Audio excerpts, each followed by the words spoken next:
Merhaba arkadaşlar, Hadi Örsene YouTube kanalıma hepiniz hoş geldiniz. Bugünkü videomda hem kız hem de erkek bebeklerde kullanabileceğiniz 3-4 yaş ölçülerinde bebek yeleğinin anlatımını yapacağım. Yeleğimde kullanmış olduğum modelin adını bilmiyorum. Fakat şu şekilde kabartmalı 3 boyutlu bir model. Gerçekten çok güzel bir yelek oldu. Ben keyifle ördüm. Umarım sizler de beğenirsiniz. Yeleğimi 3,5 numara şiş kullanarak ördüm. 2 yumaktan biraz fazla da ip kullandım.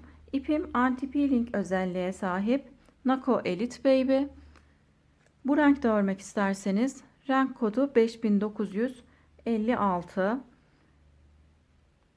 Sizler yeleği daha küçük örmek isterseniz, yani 2-3 yaşa uygun olarak örmek isterseniz, ön parçalardan bir model, arka parçadan da 2 model eksik yapabilirsiniz. Boyunu ise 2 model sırası eksik örerek 2-3 yaş ölçülerine uygun olarak örebilirsiniz. Yeleğimizin ölçüleri: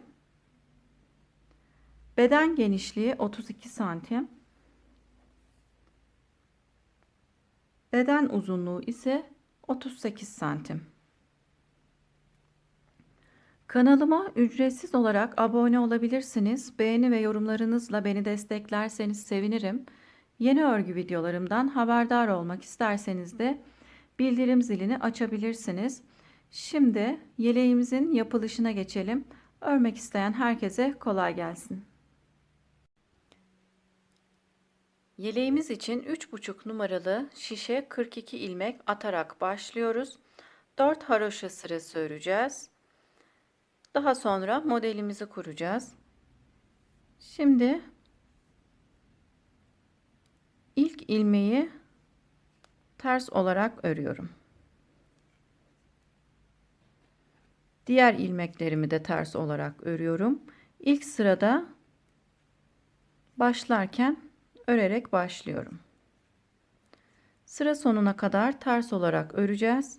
Sondaki ilmeği örmeden şişimize takıp diğer yüze geçince yine ters olarak öreceğiz.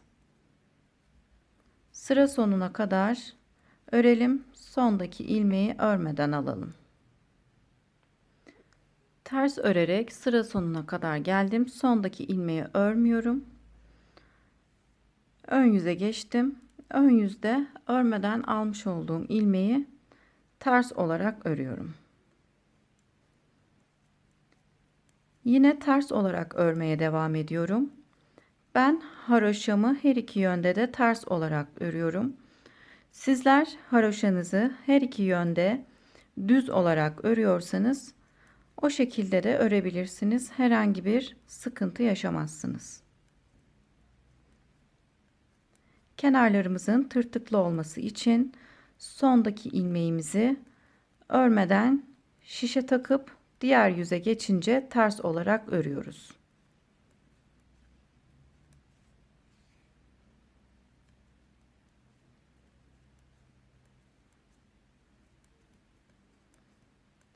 Sıra sonunda bir ilmeğimiz kalana kadar ters olarak örüyoruz.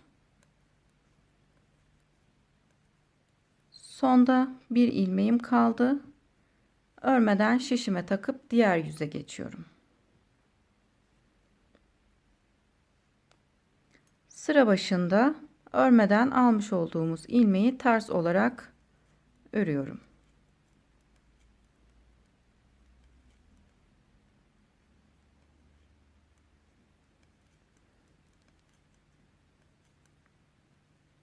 Sıramızı tamamlayalım. Sıramı tamamladım. İlk haroşa sırasını ördüm. Toplamda 4 haroşa sırası örüp modelimizi kuralım. Modelimizi kurmadan iliğimizi açacağız arkadaşlar. Şimdi haroşamızı 4 haroşa sırasına tamamlayıp gelelim. 4 haroşa sırasını tamamladım. Kenarlar 6 ilmek haroşa olarak devam edecek. Orta kısma modelimizi kuracağız. Modele geçmeden önce ön yüzde ve arka yüzde 2 ters 2 düz olarak öreceğiz. Şimdi o kısmı tamamladıktan sonra modelimize geçelim. 6 ilmek haroşamı ördüm. 2 ilmek ters örüyorum. 2 ilmek düz. 2 ilmek ters. 2 ilmek düz. Sıra sonunda 6 ilmeğim kalana kadar bu şekilde örmeye devam edeceğim. 2 ters 2 düz olarak öreceğiz. Arka sıramızı da aynı şekilde ördükten sonra model kurulumuna geçeceğiz.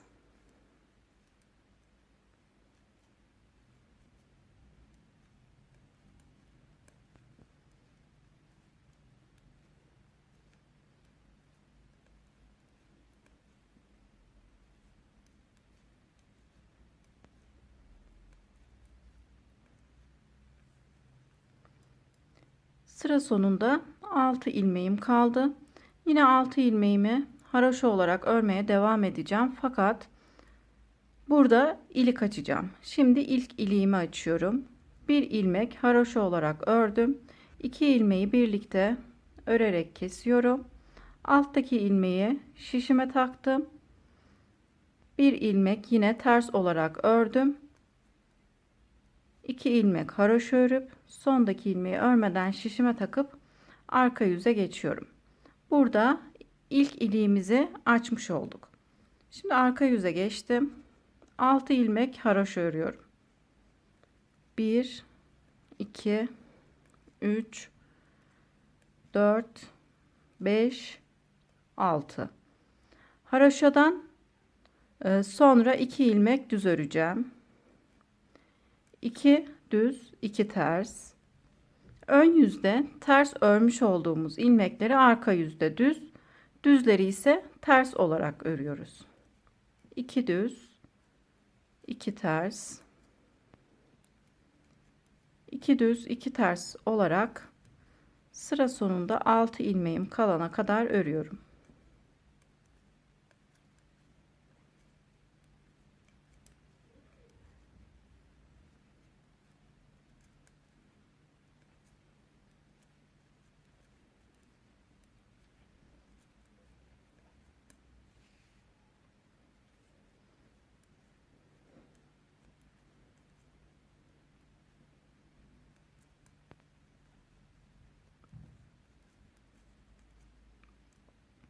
Sıra sonunda 6 ilmeğim kaldı.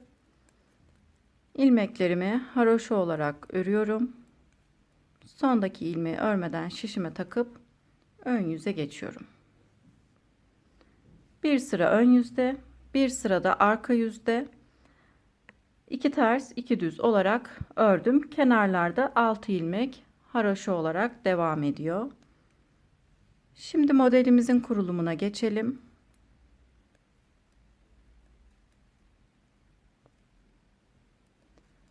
Altı ilmek haroşamızı ördükten sonra 2 ilmek ters örüyorum. İpimi arkaya aldım. Modelimizin ilk sırasını örüyoruz. 1 2 3 3 sıra saydıktan sonra alttaki boşluğa batıp şişimin üzerine dolama yaparak ilmek çıkarıyorum. İlmeği bu şekilde uzatıyorum. 2 ilmek düz örüp tekrar 3 sıra sayıyorum. 1 2 3 saydıktan sonra alttaki boşluğa batıp bu defa şişime alttan dolama yaparak ilmek çıkarıp uzatıyorum. Aradaki 2 ters ilmeği ters olarak örüyorum. Şimdi tekrar aynı işlemi yapacağım. 2 düz ilmeğimizin her iki kenarından ilmek çıkaracağım. 1 2 3 sıra sayıp alttaki boşluğa batıyorum. Şişimin üzerine dolama yaparak buradan bir ilmek çıkarıyorum. İlmeğimi bu şekilde uzatıyorum. 2 ilmeği düz olarak örüyorum. Tekrar aynı şekilde sayıyorum. 1 2 3 batıyorum. Bu defa alttan dolayarak ilmeğimi uzatıyorum. 2 ilmek ters örüyorum. Yine aynı şekilde batıp şişime üstten dolama yapıp ilmeğimi uzatıyorum. 2 ilmek düz örüyorum. Aynı şekilde 3 sıra sayıp alttaki boşluğa batıp bu defa şişime alttan dolama yaparak ilmek çıkarıyorum. İlmeğimizin yönlerinin düzgün olması için bu şekilde çıkarıyoruz.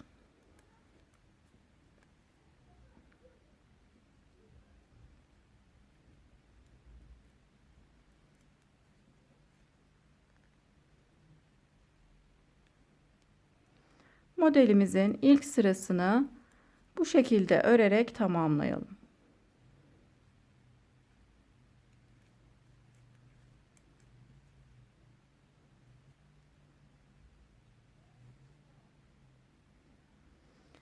Kenardaki haroşalarımı da örerek sıramı tamamladım. Şimdi arka yüze geçiyorum. Modelimizin ikinci sırasını öreceğiz. Bu yüzde. Yine 6 ilmek haroşa örüyorum.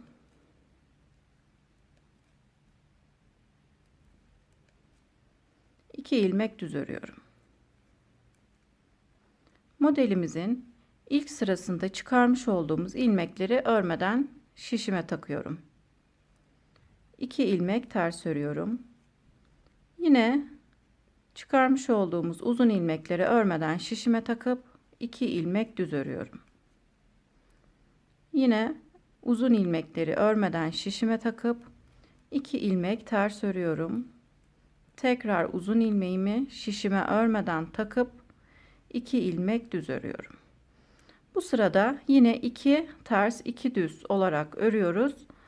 Çıkarmış olduğumuz uzun ilmekleri ise örmeden şişimize takıyoruz.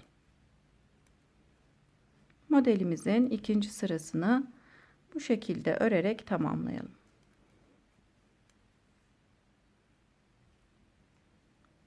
Modelimizin ikinci sırasını tamamladım. Şimdi modelimizin üçüncü sırasına ön yüze geçtim. Yine kenardaki 6 ilmeği haroşa olarak örüyorum. 2 ilmek ters örüyorum. İpimi arkaya aldım. 2 düz ilmeğimle kenarlarından çıkarmış olduğum uzun ilmeklere hepsine birlikte batıyorum. Şu şekilde arkadan batıyorum. Hepsine birlikte batıp arkadan şu şekilde bir ilmek dolama yaparak bir ilmek çıkarıyorum. Daha sonra ilmeklere sol taraftan girip yine alttan dolama yaparak bir ilmek daha çıkarıyoruz. 4 ilmeği burada tekrar 2 ilmeğe düşürüyoruz.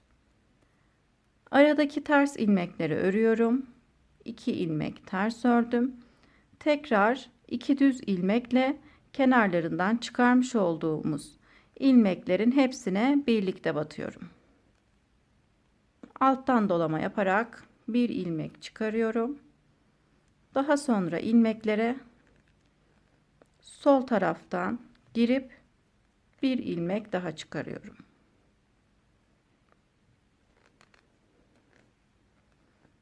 Bu modeli ilk defa örüyorsanız bu sırada biraz zorlanabilirsiniz. Fakat biraz ilerledikçe elimiz alışıyor. Kolaylıkla modeli örüyoruz. 4 ilmeğe battım. İçinden bir ilmek çıkardım. Sol taraftan tekrar ilmeklere giriyorum. Bir ilmek daha çıkarıyorum. Önce 2 düz ilmeğimizi 4 ilmeğe çıkarmıştık. Şimdi tekrar 2 ilmeğe düşürmüş olduk. Aralardaki 2 ters ilmekleri ters olarak örüyorum. Yine aynı şekilde ilmeklere bu şekilde arkadan girip şişime alttan dolama yaparak bir ilmek çıkarıyorum.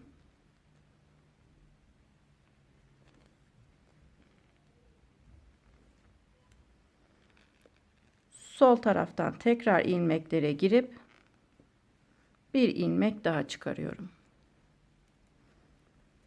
Modelimizin 3. sırasını da bu şekilde örerek tamamlayalım.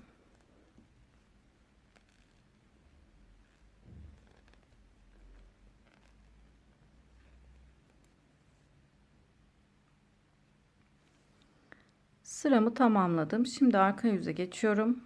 Modelimiz 3 sırada bitiyor arkadaşlar.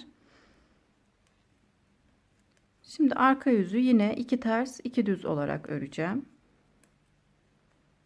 Modeli tamamladıktan sonra arka yüzü 2 düz 2 ters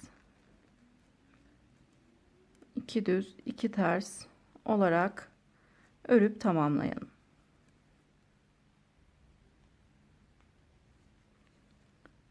Arka yüzü örerek tamamladım. Şimdi yine bir sıra ön yüzde, bir sıra arka yüzde, kenarlarımız 6 haroşa olarak devam edecek. Ortalar 2 ters 2 düz olarak örmeye devam edeceğiz. 2 sıra örüp tekrar modelimizi kuracağız. Kenarları haroşa olarak örüyorum.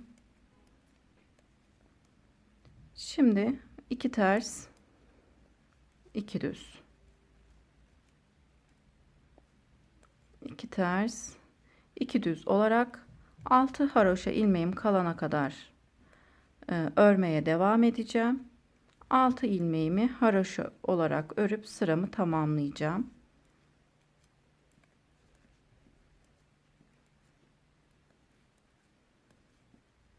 Sıramızı tamamlayalım. Sıramı tamamlayıp arka yüze geçtim. Arka yüzde yine kenardaki haroşa ilmeklerimi haroşa olarak örüyorum.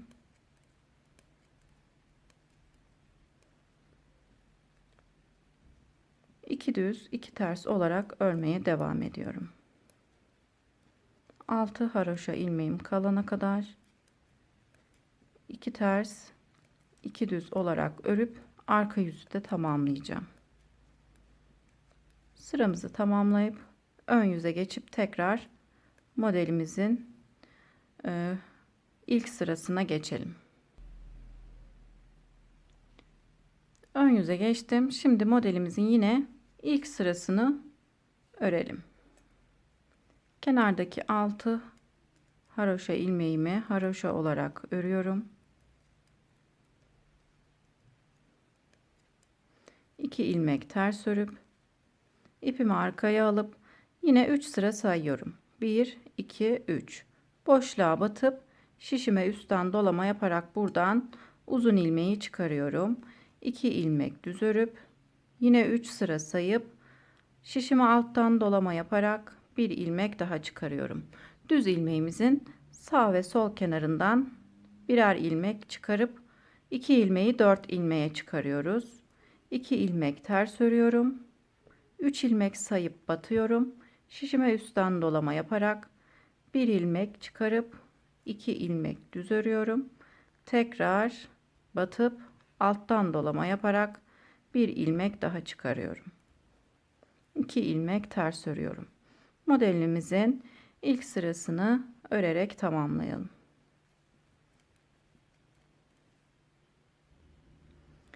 Modelimizin ilk sırasını tamamladım. Şimdi ikinci sırasına geçtim. Kenardaki 6 haroşa ilmeğimi ördüm. 2 ilmek düz örüyorum. Çıkarmış olduğum ilmeği örmeden şişime takıp 2 ilmek ters örüyorum. Tekrar çıkarmış olduğum ilmeği örmeden şişime takıp 2 ilmek düz örüyorum. Çıkarmış olduğum ilmeği örmeden şişime takıp 2 ilmek ters örüyorum. Yine aynı şekilde çıkarmış olduğum ilmeği örmeden şişime takıp 2 ilmek düz örüyorum. Modelimizin ikinci sırasını da bu şekilde örerek tamamlayalım. Modelimizin ikinci sırasını tamamladım. Ön yüze geçtim. Şimdi modelimizin üçüncü sırasını öreceğim. Kenardaki 6 haroşa ilmeğimi ördüm. 2 ilmek ters örüyorum. 4 ilmeğe bu şekilde arkadan girip alttan dolama yaparak bir ilmek çıkarıyorum. Sol taraftan ilmeklere tekrar girip bir ilmek daha çıkarıyorum. 4 ilmeği 2 ilmeğe düşürmüş olduk. 2 ilmek ters örüp yine aynı şekilde ilmekleri arkadan giriyorum. 4 ilmeğin hepsine birden batıyorum. Bir ilmek çıkarıyorum. Sol taraftan tekrar giriyorum. Yine alttan dolama yaparak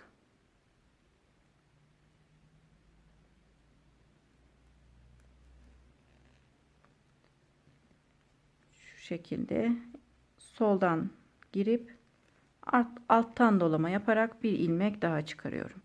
Aradaki 2 ilmeği ters olarak örüyorum.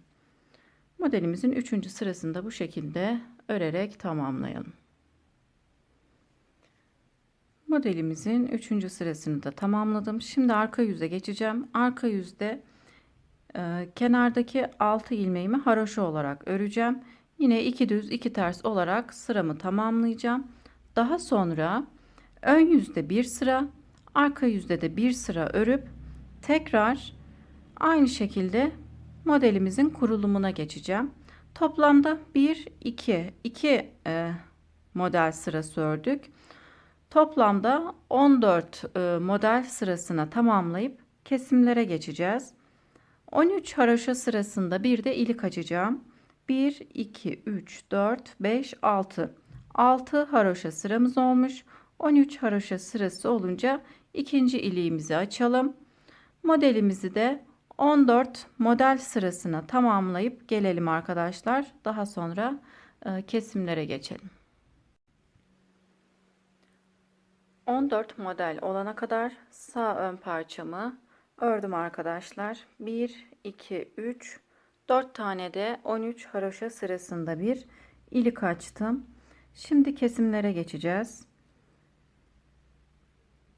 Kol tarafından 6 ilmek keseceğim. Her sırada 6 ilmek. Yaka tarafından ise 16 ilmek keseceğim. 6 ilmek haroşaların hemen yanındaki ilmeği ise Selanik olarak öreceğim.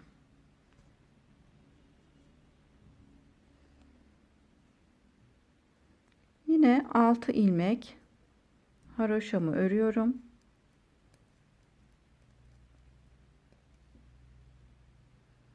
Altı ilmek haroşadan sonra bir ilmek Selanik öreceğim. Şu şekilde ilmeğin içine batıyorum. İçine batıp örüyorum. Düz olarak örüyorum. İpimi öne aldım. İlmeklerimi ters olarak örüyorum bu sırada. Model sırasını tamamladıktan sonra en son modeli arka yüzde ilmeklerimizi ters olarak örüyoruz. Artık model yapmıyoruz arkadaşlar. Modelin üst kısmını haroşa olarak örmeye devam edeceğiz.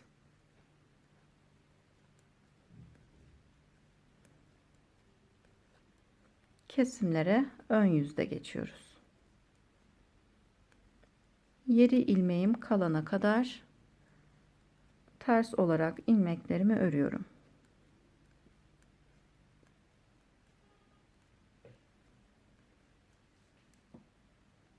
Yedi ilmeğim kaldı. Buradaki ilmeğin içerisine batarak düz olarak örüyorum. Bu ilmeğim Selanik olarak devam edecek.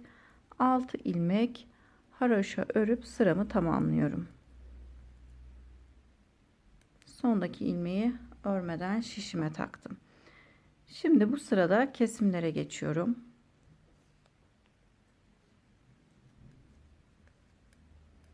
Altı ilmek haroşamızı örelim. Bir ilmek Selanik ilmeğimi ön yüzde ters olarak, arka yüzde düz olarak fakat ilmeğin içerisine batarak örüyorum. Bir ilmek Selanik ilmeğimi ters olarak ördüm. 2 ilmeği birlikte örerek kesiyorum.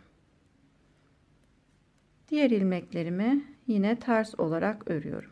Kolumuz için burada ilk ilmeği kesmiş olduk. Kol oyuntusu için.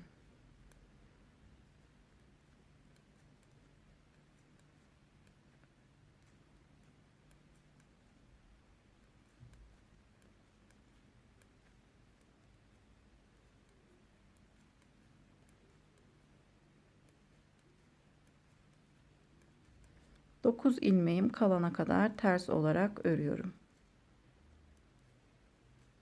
2, 4, 6, 8, 9. 2 ilmeği birlikte örerek kesiyorum.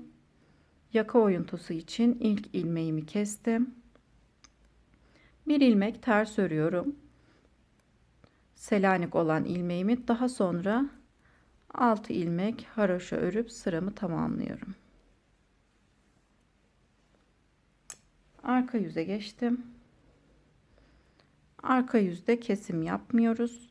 Sadece Selanik olan ilmeğimizin içine batarak örüyoruz. 6 ilmek arka yüzde haroşamızı ördüm. Bir ilmek Selanik ilmeğimi şu şekilde düz değil de içerisine batarak düz olarak örüyorum. İlmeğin içine batıyorum. İpimi öne aldım. İlmeklerimi haroşa olarak örüyorum.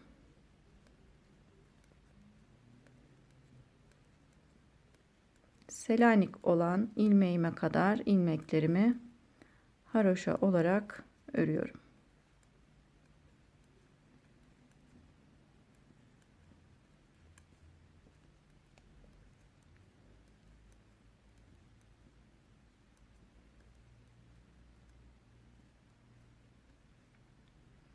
İpimi arkaya aldım. Selanik ilmeğimin içerisine batarak düz olarak örüp haroşa ilmeklerimi örüp sıramı tamamlıyorum.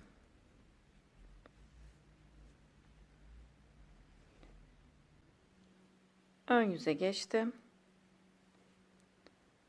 Ön yüzde 6 ilmek haroşa örüp Selanik ilmeğimi ters olarak örüyorum. Her ön yüzde her iki kenarda da birer ilmek kesiyoruz. Selanik ilmeğimden sonra 2 ilmeği birlikte örerek kesiyorum. Haroşa olarak ilmeklerimi örmeye devam ediyorum. 9 ilmeğim kalana kadar haroşa olarak örüyorum.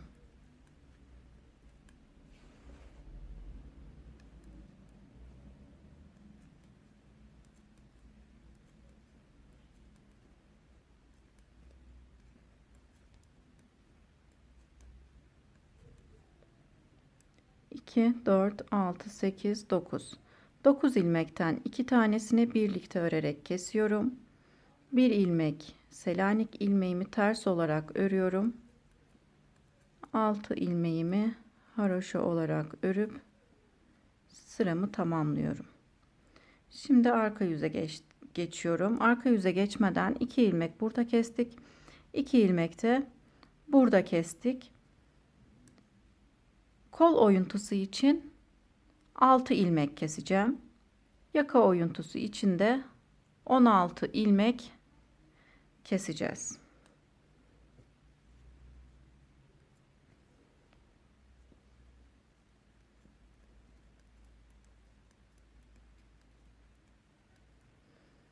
Haroşa ilmeklerimi ördüm.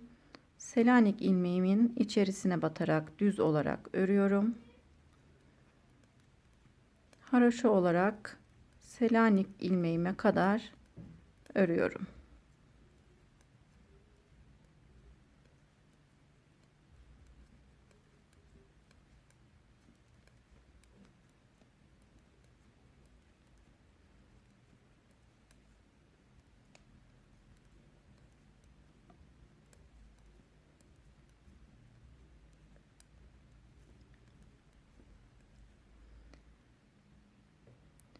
Selanik ilmeğimin içerisine batarak düz olarak örüyorum.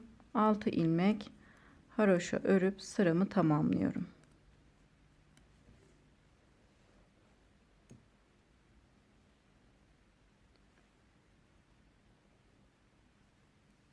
Bu şekilde örmeye devam edelim arkadaşlar. Kol tarafından 6 ilmek keseceğiz.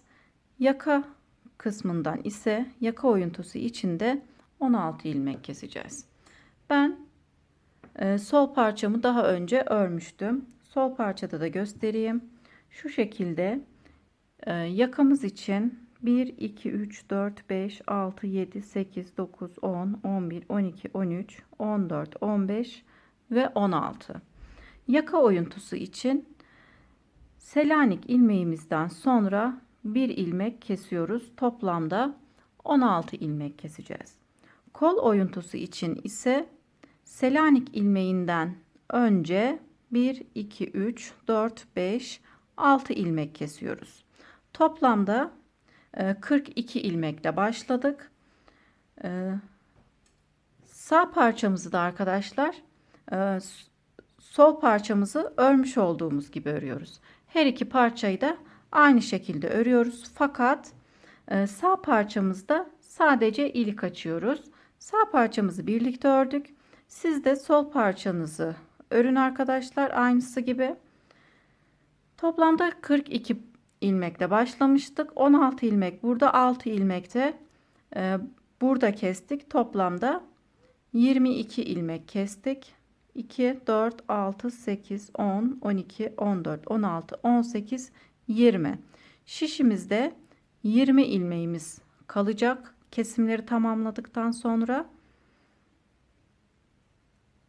şu şekilde model kısmını tamamladıktan sonra da 1, 2, 3, 4, 5, 6, 7, 8, 9, 10, 11, 12, 13, 14, 15, 16, 17, 18, 19, 20, 21, 22, 23, 24, 25, 26, 27, 28, 29, 30, 31.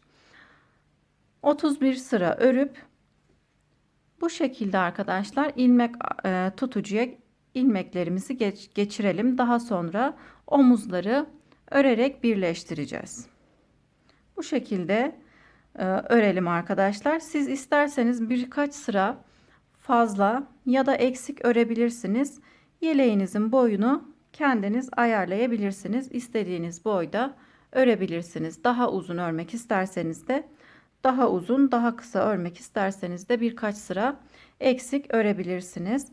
Şimdi ben sol parçamı daha önce örüp tamamladım. Şimdi sağ parçamı aynı şekilde öreceğim arkadaşlar. Sıra sayısını aynı şekilde öreceğim. Yaka kısmından 16 ilmek keseceğim. Kol kısmından ise 6 ilmek keseceğim. Kesimlerimi ön yüzde yapıyorum. Arka yüzde sadece Selanik olan ilmeklerimizin içine batarak öreceğiz. Modelimizin üst kısmı bu şekilde haroşa olacak. Şimdi sağ parçamızı tamamlayıp arka parçamıza geçelim. Ön parçaların her ikisini de tamamladım. Sadece yaka oyuntusunu sağ parçada sol tarafta, sol parçada ise sağ tarafta daha fazla kesim yapıyoruz arkadaşlar. Yaka oyuntumuz için. Ön parçalarımızı tamamladım. Şimdi arka parçayı örmeye geçelim.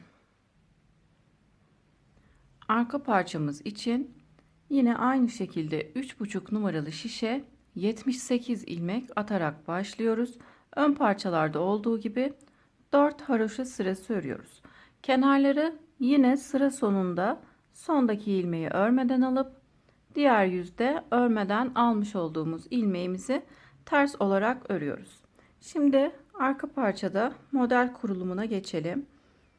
Yine ön parçalarda olduğu gibi kenarlarda 6 ilmek haroşamız devam edecek. 1, 2, 3, 4, 5, 6. 6 ilmek haroşadan sonra 2 ilmek ters, 2 düz, 2 ters, 2 düz, 2 ters, 2 düz olarak sıra sonunda 6 haroşa ilmeğimiz kalana kadar örelim.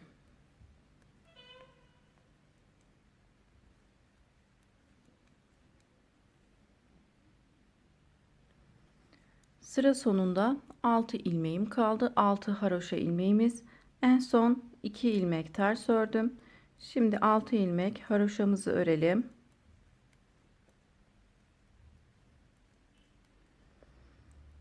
Son ilmeği 6. ilmeğimizi örmeden şişime takıp arka yüze geçiyorum. Arka yüzde yine aynı şekilde örelim arkadaşlar. Kenarlarda 6 ilmek haroşa örelim. Daha sonra ön yüzde ters olarak örmüş olduğumuz ilmekleri arka yüzde düz olarak örmüş olduğumuz ilmekleri de ters olarak örüp arka yüzü tamamlayıp ön yüze geçelim. Ön yüzde modelimizi kuralım. Arka yüzü tamamlayıp ön yüze geçtim. Kenarda olan 6 ilmek haroşamızı ördüm. Şimdi 2 ilmek ters örüyorum. Daha sonra modelimizin ilk sırasını örmeye geçiyoruz. 1 2 3 3 sıra sayıp alttaki boşluğa batıyorum. Şişime üstten dolama yaparak buradan bir ilmek çıkarıp uzatıyorum. 2 ilmeği düz olarak örüyorum. Tekrar aynı şekilde 1 2 3 sıra sayıp boşluğa batıyorum. Bu defa alttan dolama yaparak ilmeği uzatarak çıkarıyorum. 2 ilmek ters örüyorum. Aynı şekilde tekrar alttaki boşluğa batıp ilmeğimi uzatıyorum. 2 ilmek düz örüp alttaki boşluğa batıp tekrar oradan da bir ilmek çıkarıyorum.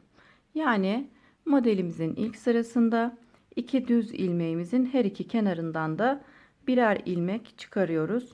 Aradaki 2 ters ilmeği ters olarak örüyoruz. Modelimizin bu sırasını örerek tamamlayalım.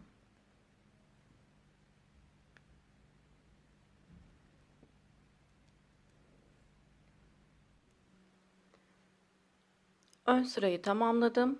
Arka yüze geçtim. 6 ilmek haroşamı ördüm. Şimdi 2 ilmek düz örüyorum. 6 ilmek haroşadan sonra arka yüzde 2 ilmek düz örüyoruz. İpimi öne aldım. Bir önceki sırada çıkarmış olduğumuz uzun ilmeği örmeden şişime takıyorum. 2 ilmek ters örüyorum. Tekrar örmeden şişime takıyorum. 2 ilmek düz örüyorum. Uzun ilmeğimi şişime takıp 2 ilmek ters örüyorum. Tekrar uzun ilmeği şişime takıp 2 ilmek düz örüyorum. Modelimizin ikinci sırasını da bu şekilde örerek tamamlayalım.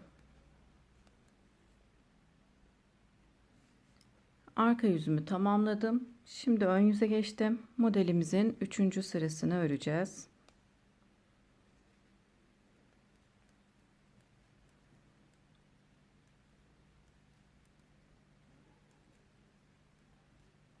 Altı ilmek haroşadan sonra 2 ilmek ters örüyoruz. İpimi arkaya aldım. 2 düz ilmeğin her iki kenarından ilmek çıkarmıştık. Toplamda 4 ilmeğimiz oldu. 4 ilmeğimizin içerisine bu şekilde batıyoruz. Alttan dolama yaparak bir ilmek çıkarıyorum. Daha sonra sol taraftan ilmeklere tekrar giriyorum. Dolama yaparak bir ilmek daha çıkarıyorum. 2 ilmek ters örüyorum. Yine aynı şekilde 4 ilmeğin içerisine girip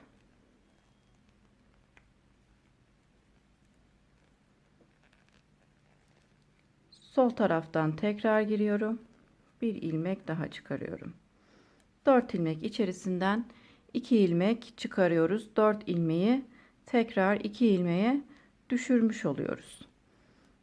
Modelimizin bu sırasını da bu şekilde örerek tamamlayalım. Sıramı tamamladım. Bir model yapmış olduk arkadaşlar. Şimdi arka yüze geçeceğim. Kenarları yine 6 ilmek haroşa olarak öreceğim. Ortada olan ilmekleri ise 2 ters 2 düz olarak örmeye devam edeceğim. Daha sonra bir sıra ön yüzde bir sıra arka yüzde öreceğim. Yine 2 ters 2 düz olarak. Daha sonra tekrar model kurulumuna geçeceğim. Ön parçalarda da ayrıntılı olarak anlatmıştım. Daha fazla uzatmaya gerek olmadığını düşünüyorum. Arka parçamızı da yine 14 model sırası olana kadar örelim. Daha sonra arka parçada da kesimlere geçelim. Arka parçamızı 14 modelimiz olana kadar ördüm. Şimdi ön parçalarda olduğu gibi her iki tarafta da kol oyuntusu için 6 ilmek keseceğim. 6 ilmek burada, 6 ilmek de bu tarafta keseceğim. Her ön yüzde birer ilmek keseceğiz. Şimdi modelimizi en son modelimizi tamamladıktan sonra arka yüzde örmeye geçiyorum. Yine kenardaki 6 ilmek haroşamızı örelim.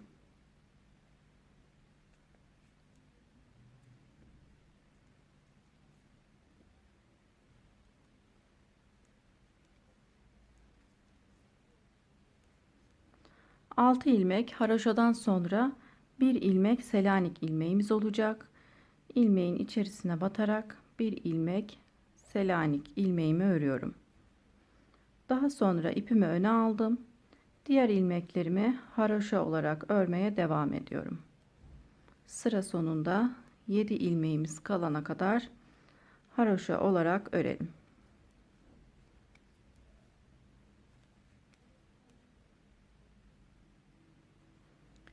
Yedi ilmeğim kalana kadar haroşa olarak ördüm. 6 ilmek haroşadan önceki ilmeği Selanik olarak örüyorum. İlmeğin içerisine batarak örüyorum. 6 ilmek haroşamızı örüp ön yüze geçiyoruz. Şimdi bu sırada kesimlere geçeceğim. 6 ilmek haroşamı örüyorum.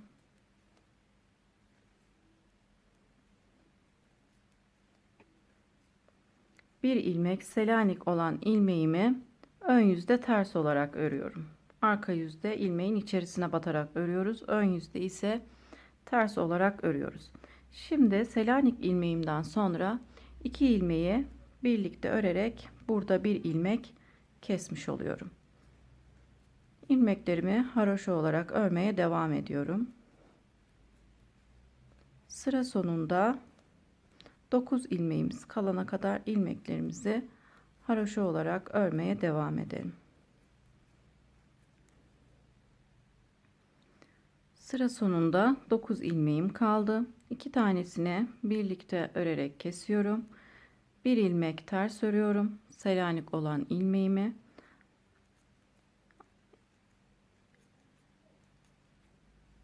kalan ilmeklerimi haroşa olarak örüp sıramı tamamlıyorum. Arka yüzde sadece Selanik olan ilmeklerimizin içerisine batarak düz olarak öreceğiz. Ön yüzde kesimlerimizi yapacağız. İlk kesimimizi yaptık. 5 sıra daha kesim yapacağız. Yani 6 ilmek burada, 6 ilmek de burada kestikten sonra kalan ilmeklerimizi yine örmeye devam edeceğiz. Ön yüzde olduğu gibi. Artık model yapmıyoruz zaten. Modelimizin üst kısmı haroşa olarak devam edecek. Şimdi 30 haroşa sırasına tamamlayalım. Daha sonra omuzları birleştirip yaka kesmemizi yapalım. Arka parçamızı da tamamladım. Arka parçamızı önlerden bir sıra eksik ördüm. Önleri 31 haroşa sırası örmüştük. Arka parçayı 30 haroşa sırası ördüm. Arka parçanın öne dönmemesi için bir sıra eksik örüyoruz. Şimdi arka parçamızın ters yüzünü bu şekilde koyduktan sonra sağ ön parçamızı üzerine koyuyoruz. Omuzlarımızı örerek birleştireceğim. İsterseniz kestikten sonra dikerek de birleştirebilirsiniz. Ama ben bu şekilde daha düzgün olduğunu düşündüğüm için örerek birleştiriyorum. Arka parçadan bir ilmek alıp ön parçadan bir ilmek alıyorum. Bir ilmek arkadan, bir ilmek önden. İlmeklerimi bu şekilde ön parçamın ilmekleri bitene kadar alıyorum. Bir ilmek önden, bir ilmek arkadan.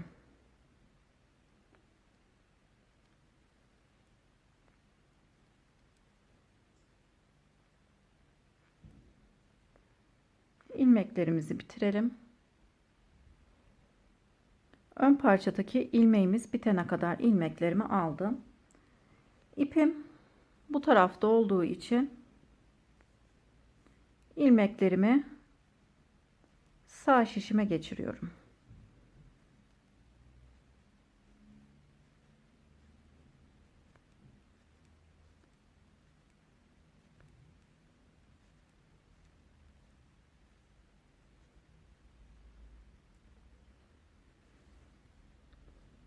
İlmeklerimi geçirdim.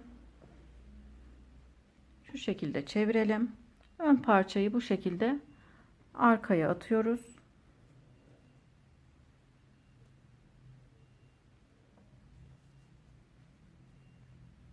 Şimdi burada olan iplerimden bir tanesi ile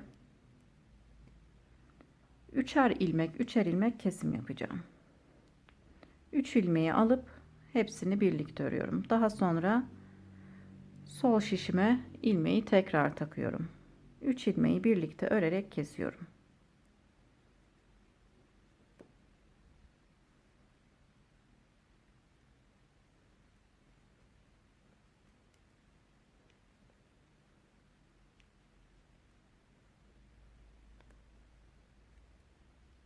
Omuz ilmeklerimizi üçer ilmek keserek tamamlayalım. Omuzda olan ilmeklerimi keserek tamamladım.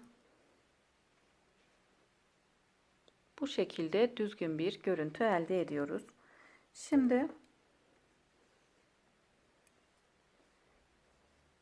20 ilmeğim kalana kadar yaka kesmini yapacağım.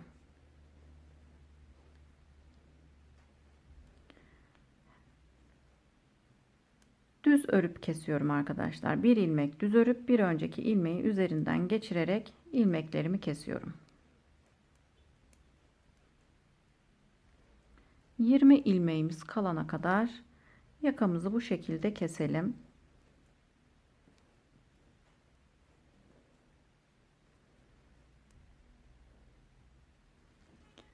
Şişimde 20 ilmek kalana kadar kestim. Şimdi sol parçamın omzunu birleştireceğim. Önce farklı bir şişe takıyorum arkadaşlar ilmeklerime.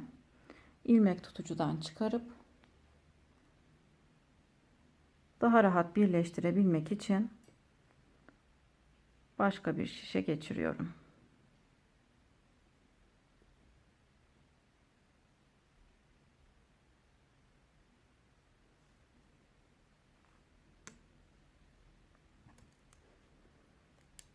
Diğer omuzda örmüş olduğumuz gibi bir ilmek arka parçadan, bir ilmek ön parçadan alıyoruz. Bu şekilde ilmekleri birleştiriyoruz.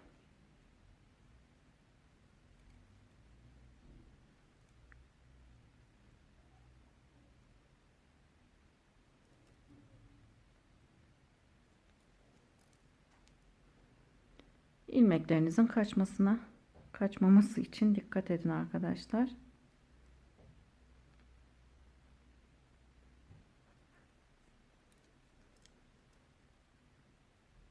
İlmeklerimizi bu şekilde alarak tamamlayalım.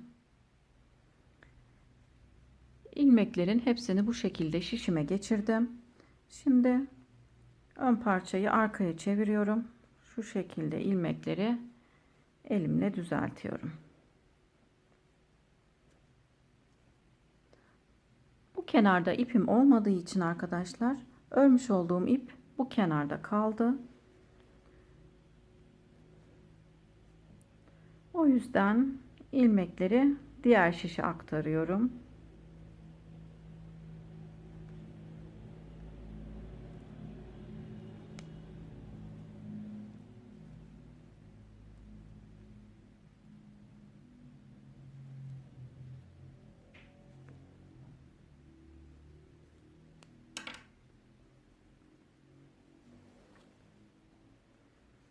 Burada bir tane kısa ipim var, bir tane uzun örmüş olduğum ip var arkadaşlar. Uzun iple örmeye devam ediyorum. Yine diğer omzu birleştirmiş olduğum gibi 3 ilmek örüp keseceğim.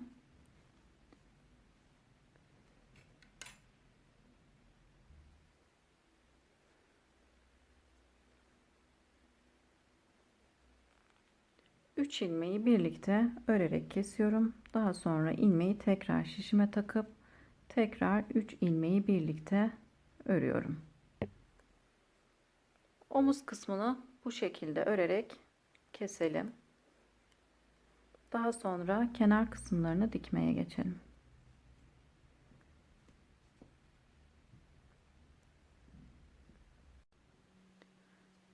Omuzları örerek tamamladıktan sonra kenarlarımızı ön parçaya başlarken uzun bırakmıştım arkadaşlar ipimi. Onu örgü iğnesine geçirdim. Şimdi o iple kenarları şu şekilde dikiyorum. Kenardaki tırtıklı kısımlara batarak birleştiriyorum.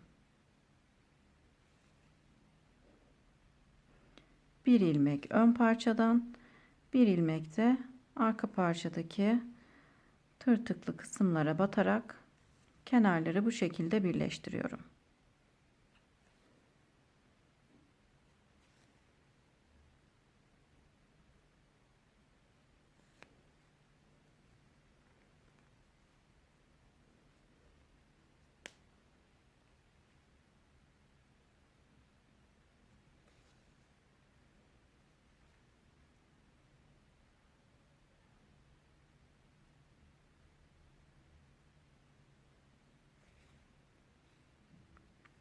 Kenarlarımızı bu şekilde birleştirelim arkadaşlar. Daha sonra düğmelerimizi dikip yeleğimizi tamamlayalım. Yeleğimizin kenarlarını diktim. Düğmelerini de dikip yeleğimi tamamladım. Beni izlediğiniz için teşekkür ederim. Yeni videolarımda görüşmek üzere. Şimdilik hoşça kalın.